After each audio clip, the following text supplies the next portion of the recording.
ความตายไม่ได้น่ากลัวหรอกกูเคยพูดความกลัวต่างหากที่น่ากลัวอะทำไงมึงจะทำลายความกลัวได้ถ้ามึงทำลายความกลัวได้มึงก็พ้นทุกข์เอาสิทำไมคนถึงโกหกเพราะมันกลัวคนรู้เห็นไหมนอนอยู่กลัวสารพัดกลัวพรุ่งนี้กลัวอนาคตจะไม่มีกินคนจะไม่รักคนอะไรสารพัดกลัวเห็นไหมนี่แหละ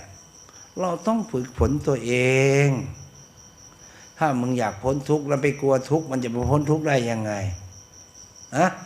ทั้งที่พระพุทธเจ้าตรัสไว้ตรงแล้วสมบูรณ์แล้วชอบแล้วจริงไหม